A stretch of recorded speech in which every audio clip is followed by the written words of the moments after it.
My name is Ben Hodges. I'm a retired U.S. Army Lieutenant General.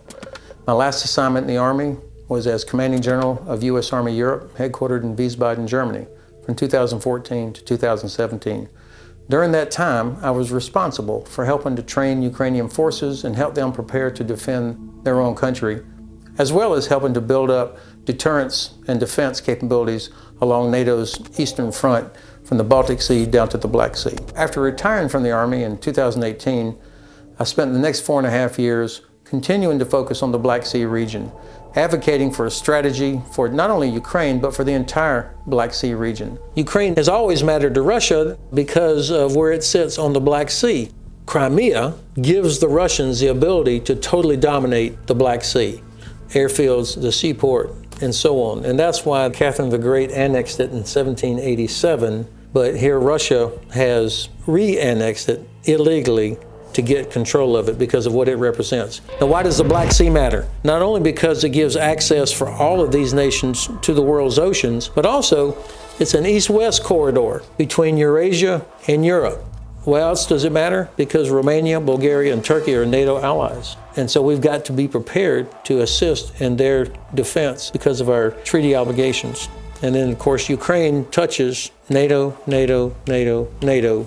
That's why this region is so important. Over the coming weeks, I'll be sharing with you my assessment of what's going on in Ukraine at the technical level, at the operational level, and the strategic context. And I'll be joined several times by other experts that can offer other perspectives about why we believe Ukraine has seized the momentum and why Ukraine is going to win. I'm very happy to be joined today by Garry Kasparov, a well-known international chess champion, but also a courageous, outspoken critic of Vladimir Putin and his regime. And he leads something called the Renew Democracy Initiative. Garry, thanks for joining me today. What's the global strategic context for the war in Ukraine now? Ukraine today is a front line of the battle between freedom and tyranny. Geopolitically, it will have dramatic consequences either way. If Putin had succeeded in taking over Kyiv in 3-4 days, as he planned, and as many experts in Europe and America believed he could do, it would have dramatic negative consequences that could be felt around the world.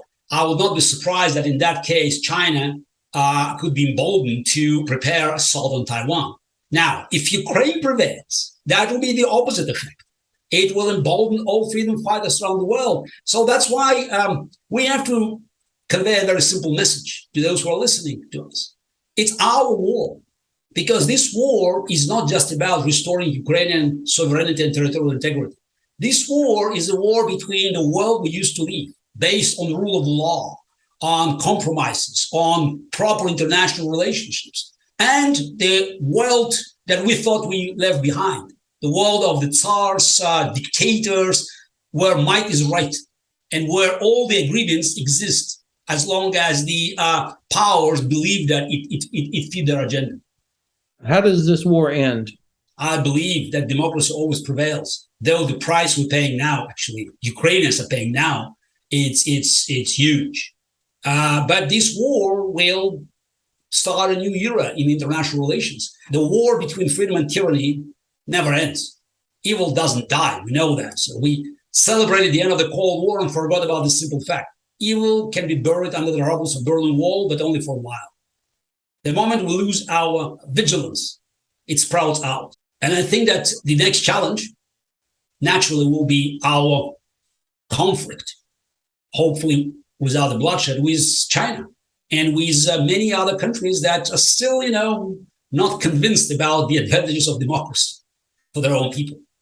So that's why winning this war is just, one step forward to a brighter future. But again, we simply can't afford losing the war. We simply can't afford Ukraine not recovering full territories that Putin has taken from them. It's not about Russian-Ukrainian territorial conflict. This is a conflict between two worlds, between freedom and tyranny, between two systems of values, and we have no other chance to secure a future for our children and grandchildren as to prevail in this conflict. Thanks, Garry.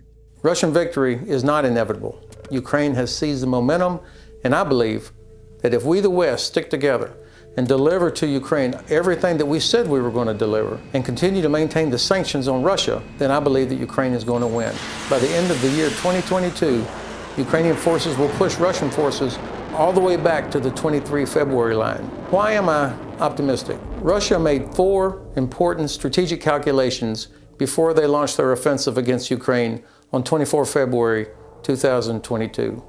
Number 1, they believed that they had force advantage, that they had more capability, that they were better prepared, and that they could in fact roll into Kyiv in just a few days, almost like what they did in Budapest and in Prague during the Cold War. The second calculation was that they believed they could isolate Ukraine from third-party support, from the United States, from Europe. The third calculation that the Russians made was that the gain would be worth any pain.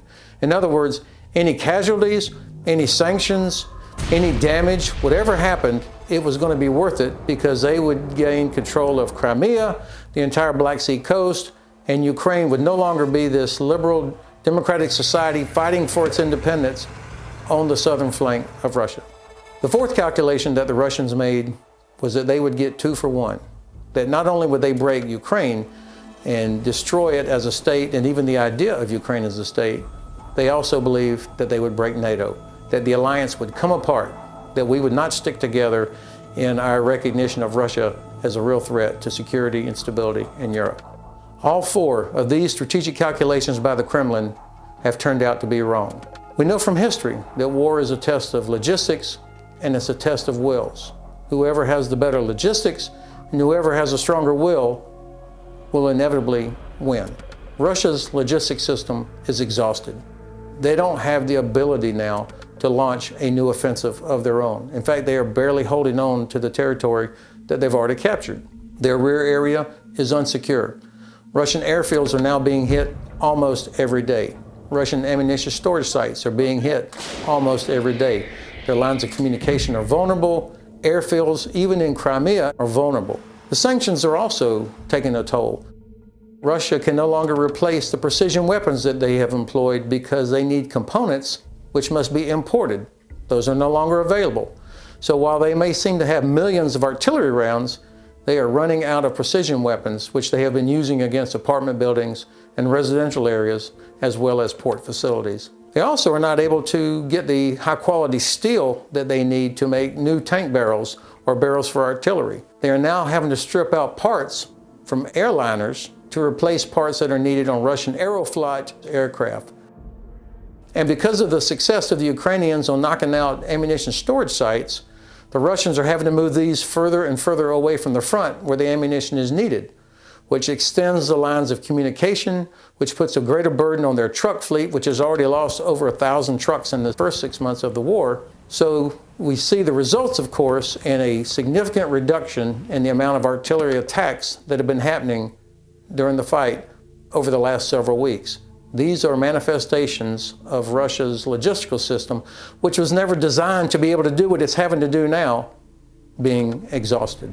The Ukrainian logistics system gets a little bit stronger each week as the Russian logistics system gets a little bit weaker. It's not perfect. We have a lot of work still to do, but nonetheless, nations have delivered a lot of capability. New weapons are showing up, ammunition is showing up. These are the things that are starting to really make a difference in the ability of Ukraine to get to seize and retain the momentum. There is no doubt the Ukrainian soldiers and the Ukrainian people have demonstrated the will to defend their country, absorbing huge damage, and yet they're still there fighting and in fact have turned the tide of this war. There are millions of Ukrainians of military age that are still available to join this fight and are ready to join this fight. And in fact, thousands of them are going through training right now in Ukraine and in other European countries. Russian soldiers have no desire to be there.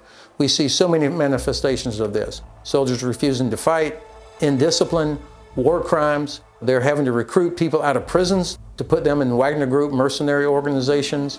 The Kremlin has been reluctant to do a mobilization. Almost no Russian soldiers come from Moscow or St. Petersburg because they want to avoid having funerals in these two large cities. Russian people do not want to fight. They may support Putin, but they are absolutely not interested in fighting. And what I see from the lack of will of Russian soldiers, of Russian people, and the nonchalance of Russian ammunition handlers they cannot sustain a war effort. So it really boils down to a test of will between the Kremlin and Western governments. Kremlin so far shows that they do not care what their casualties are, they do not care what the rest of the world thinks, but I think that the will of the Kremlin right now is still very strong. And the Kremlin is counting on us in the West losing the will to continue this fight.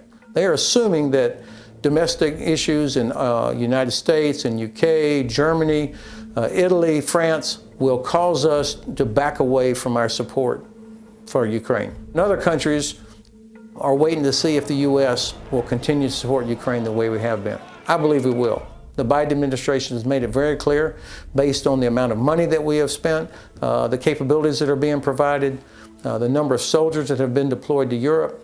We recognize the threat. We recognize that this is about much more than just Ukraine. This is about security and stability of Europe, about the protection of NATO allies. It's about autocracy versus democracy. I hope you'll join us in the coming weeks as we continue to assess what's happening on the battlefield in Ukraine. We'll take a look at the tactical level of war, watch the successes of Ukrainian forces against the Russians. We'll watch the operational level of war as the Russians try to figure out how do they stop the Ukrainians and how do they extract themselves from the mess they're in right now. Can they actually repair their logistics system? Can they actually finally start fighting as a joint force? This is the test of will that we'll be watching. I look forward to seeing you next time.